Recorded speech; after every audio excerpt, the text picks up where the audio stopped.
Ici Dorine, Et Cyril, des investisseurs sereins. après plusieurs années de travail en tant qu'ingénieur, nous nous sommes lancés en investissement immobilier.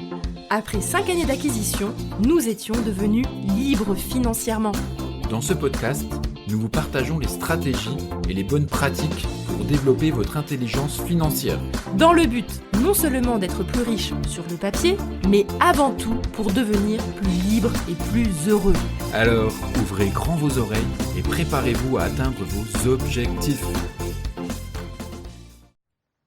Série Passe à l'action, épisode 4, on dessine son portrait robot investisseur. Hello les investisseurs sereins, j'espère que vous allez bien.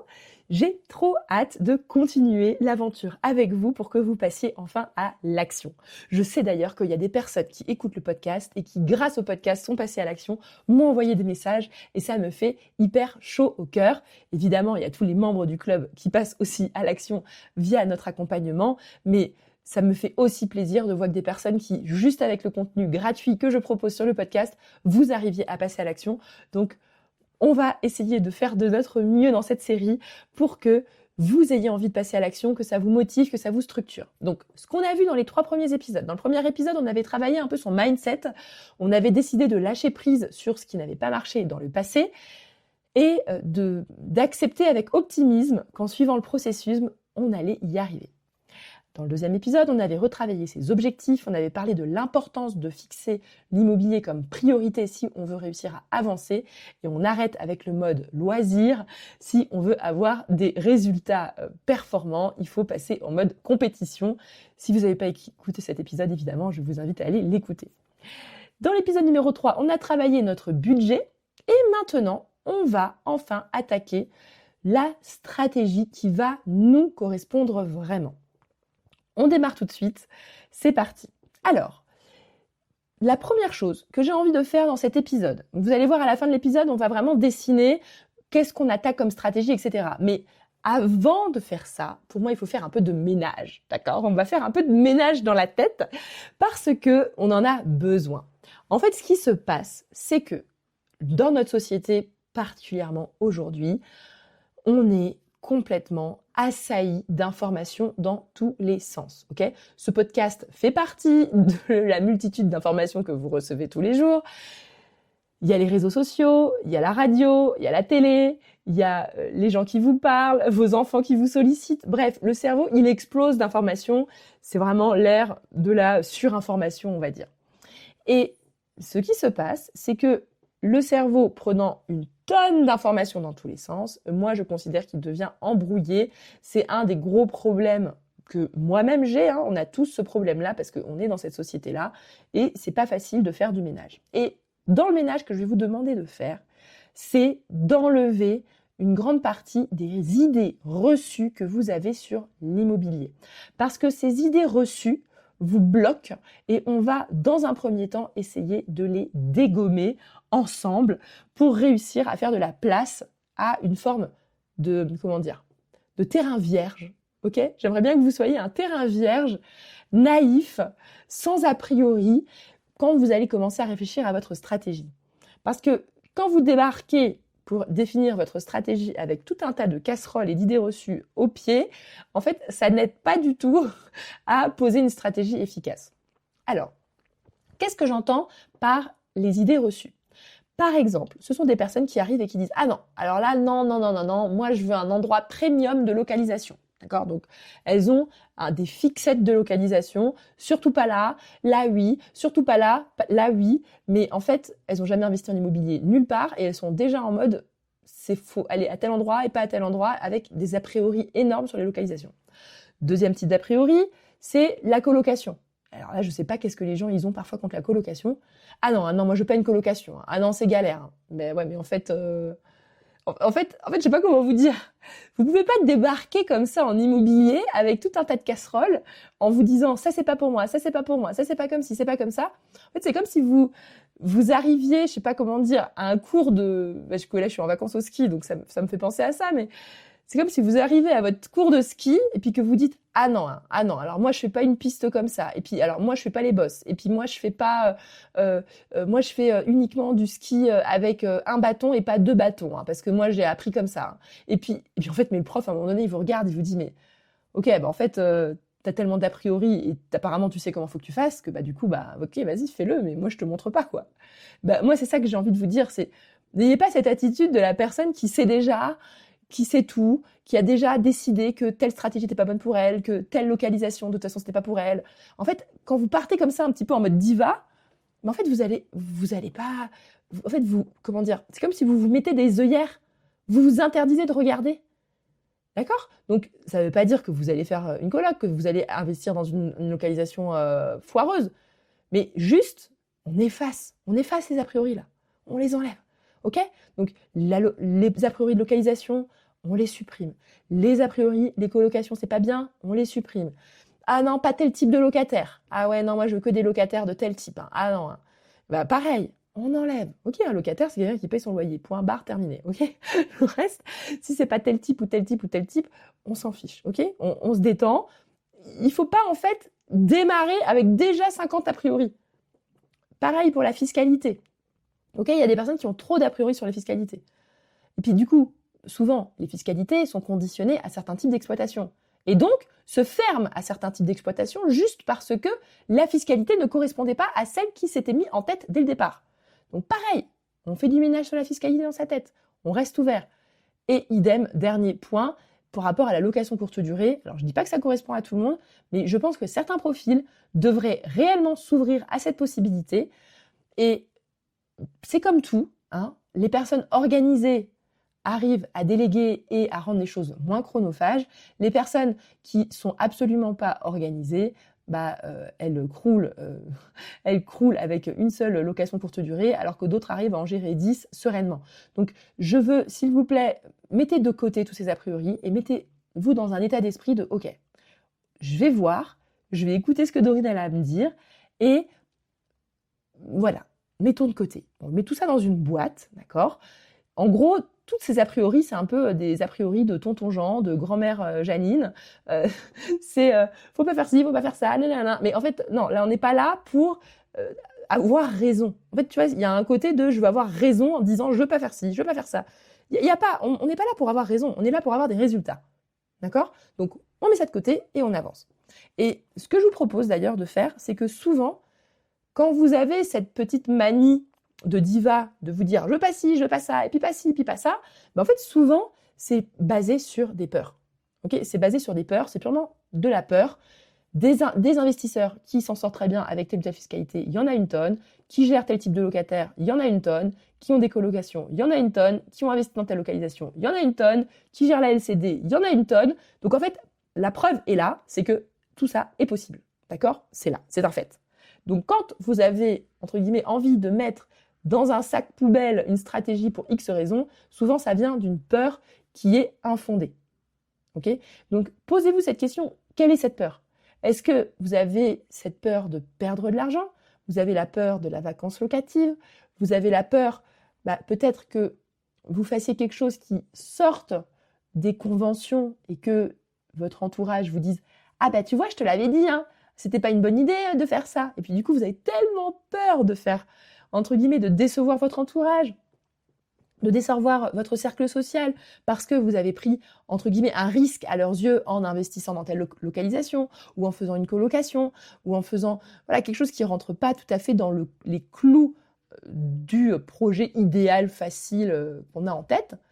Et en fait, à cause de ça, vous avez peur en fait qu'on vous dise « Ah tu vois, je te l'avais dit, c'était pas une bonne idée. » Donc, moi, ce que je vous invite franchement, c'est connectez-vous à ces peurs, elles sont légitimes. On a le droit d'avoir peur qu'on se moque de nous, qu'on se dise que ce qu'on a fait, c'était nul. Mais en fait, c'est des peurs. D'accord ? C'est des peurs. C'est des peurs. Moi, ce que je vous invite, si jamais, par exemple, c'est plutôt le regard social qui vous embête, à la limite, n'en parlez pas. Parlez pas de votre projet. Comme ça, si jamais c'est la honte pour vous tout seul. Hein. Mais trouvez des solutions pour gérer ces peurs plutôt qu'elles viennent bouffer votre énergie et vos possibilités de votre projet immobilier. Donc ça, c'est le premier point. D'accord ? On continue. Donc là, d'abord, on a détruit les idées reçues. Deuxièmement, on a réfléchi à ces peurs qui sont là derrière. Et maintenant, ce que j'ai envie qu'on fasse, c'est de dessiner notre portrait robot. Le portrait robot qu'on est honnête pour pouvoir attaquer les différentes stratégies avec le plus de sérénité possible. Les peurs, par exemple, donc déjà, vous pouvez les noter. Voilà, les choses qui vous font le plus peur à travers cet investissement. Est-ce que c'est le fait de perdre des économies que vous avez mis plusieurs années à réussir à mettre de côté?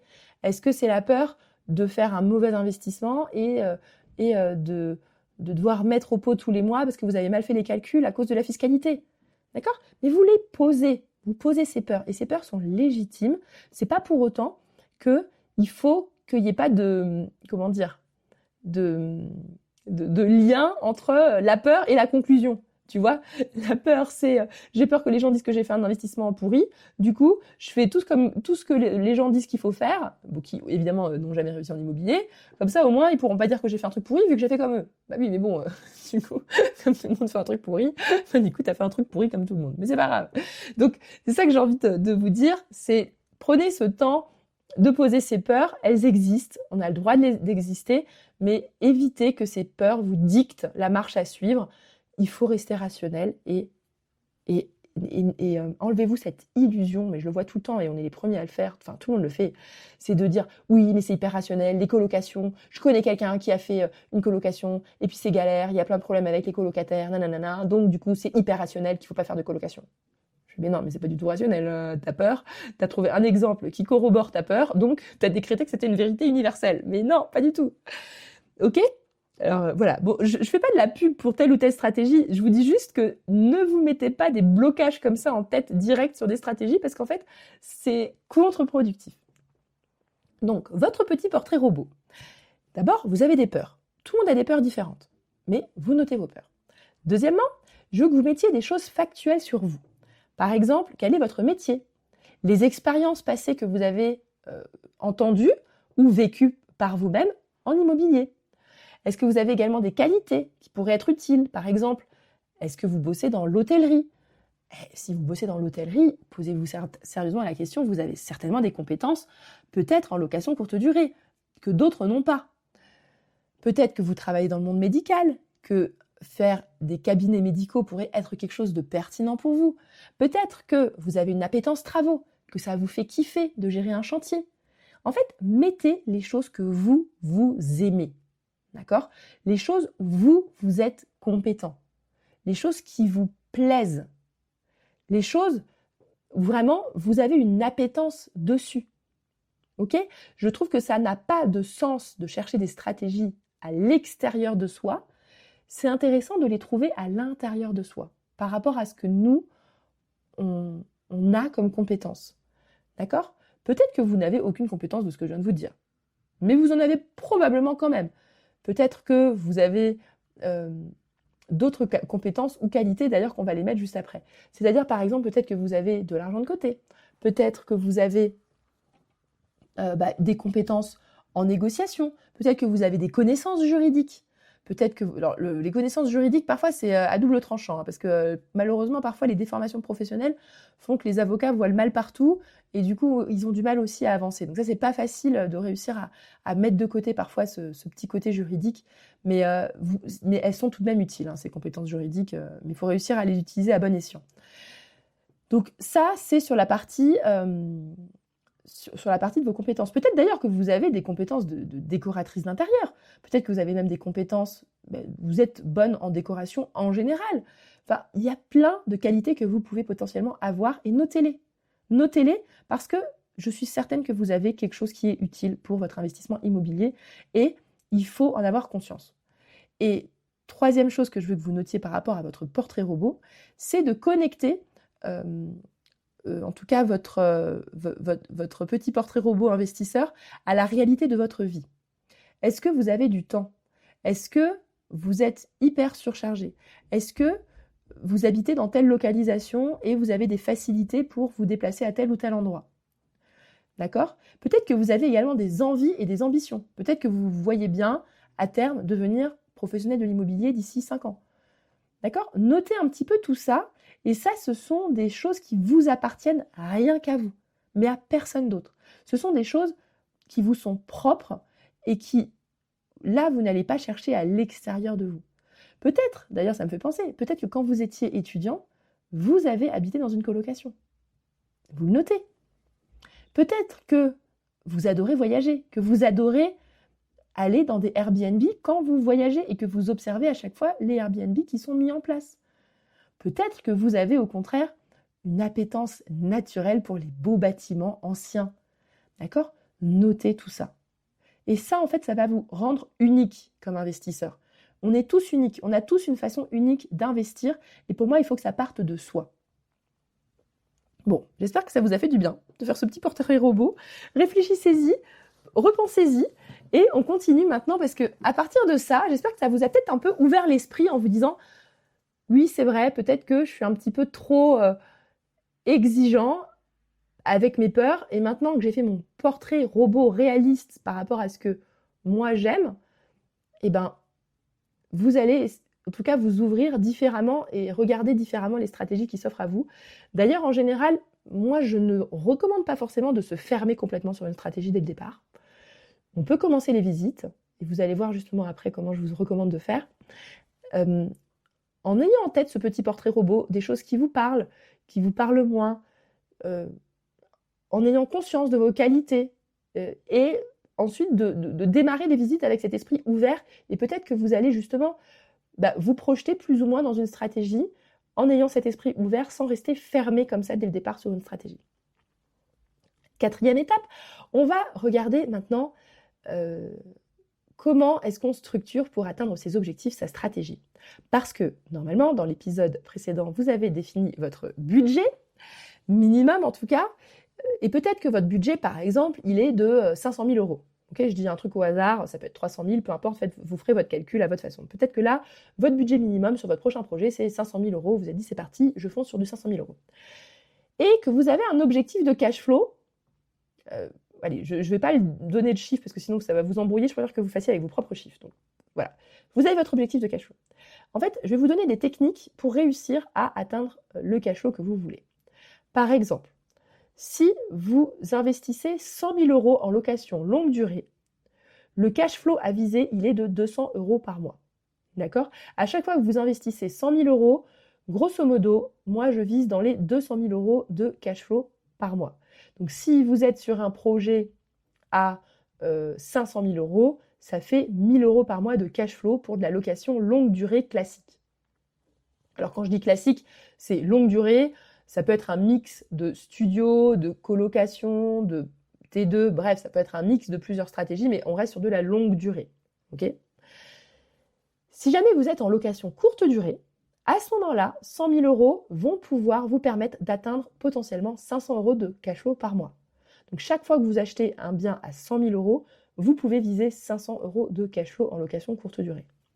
Si vous êtes donc sur un projet à 400 000 euros, ça fait 500 x 4, 2 000 euros de cash flow.